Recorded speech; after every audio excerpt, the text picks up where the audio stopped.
আমরা এখন লাইভে আছি, সারা বাংলাদেশের মানুষ আপনাকে দেখছে, আপনার কথা শুনছে। আপনি বলুন, সংসার আপনার কেন ভালো লাগে না?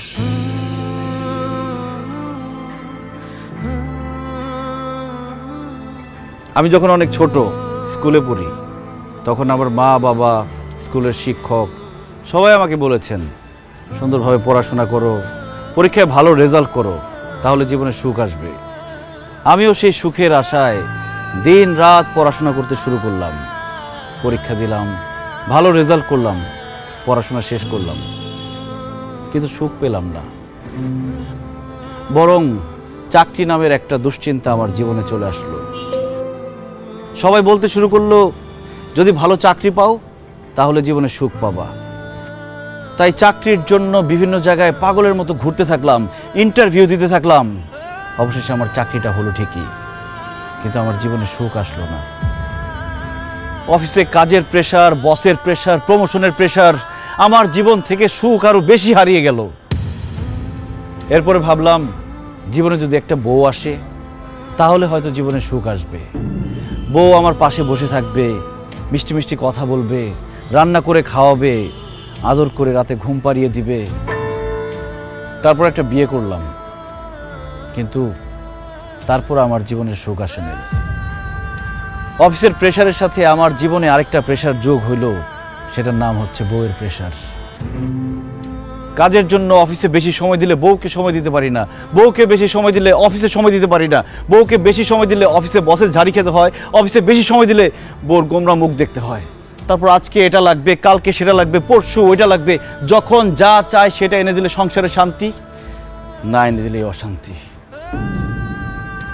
বউয়ের সাথে ভালো মতো কথা বললে বাবা মা রেগে যায়, বাবা মাকে বেশি সময় দিলে, ভালো করে কথা বললে বউ অভিমান করে। শ্বশুর শাশুড়ির সেবা করলে বাবা মা রেগে যায়, আবার বাবা মার সেবা করলে শ্বশুর শাশুড়ি রেগে যায়। তবুও শ্বশুর শাশুড়ি, বাবা মা সবার মন জুগিয়ে এই সংসারে আমাকে চলতে হয়েছে।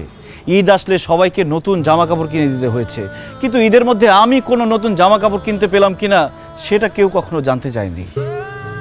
কেউ অসুস্থ হলে তাকে হসপিটাল নিতে হয়, ওষুধ এনে দিতে হয়, কিন্তু সারা দিন শেষে ক্লান্ত হয়ে আমি বাসায় ফিরলে আমার কি খারাপ লাগছে কিনা, আমার কি অসুস্থ লাগছে কিনা কেউ কখনো আমার কাছে জানতেও চায়নি।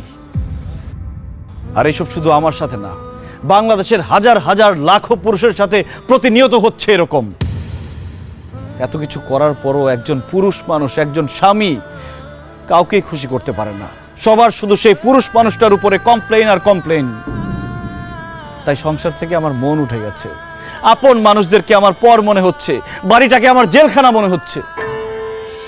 আমার মনে হচ্ছে আমার খোলা হাওয়া দরকার, আমার নির্ভেজাল জীবন দরকার, আমার একা থাকা দরকার। তাই আমি বাড়ি ছেড়ে, সবাইকে ছেড়ে এখানে এসে থাকার চিন্তা ভাবনা করেছি।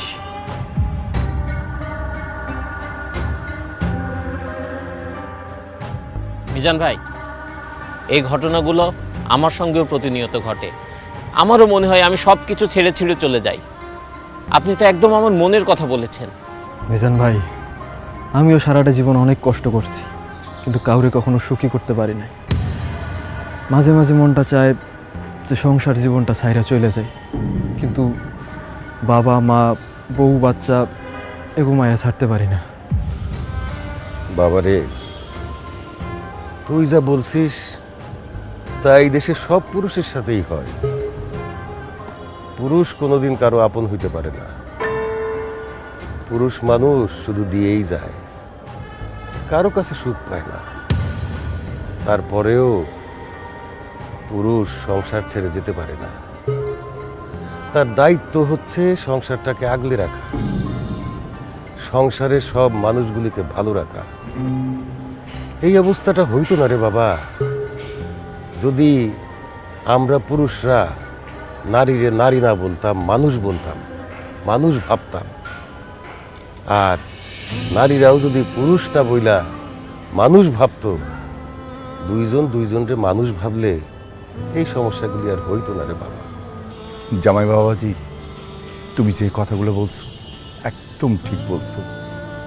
তুমি বলতে পারছো, কিন্তু আমি সারাটা জীবন বলতে পারি না। তারপর পুরুষ মানুষ দেখে এভাবেই সংসার করতে হয়, তোমাকেও করতে হবে। মিজান, আমাকে তুমি মাফ করে দাও। তোমার স্ত্রী হিসেবে আমার দায়িত্ব ছিল তোমার কষ্টগুলো বোঝা। আমি তোমাকে কথা দিচ্ছি, আজকে থেকে তোমার দুঃখ কষ্ট সব কিছুর আমি খেয়াল রাখবো। প্লিজ বাসায় চলো, চলো না আমরা নতুন করে সুখের সংসার করি। সংসার কখনো সুখের হয় না সেতু। আমার মনে হয় কোনো সুস্থ স্বাভাবিক মানুষ সংসার করতে পারে না। সংসার করতে হলে পাগল হইতে হয়। আমার মনে হয় আমরা পুরুষরা সবাই পাগল, আর সেই জন্য সংসারের শত ঝামেলা সহ্য করেও সংসার করে যাচ্ছি, করে যাব। চলো।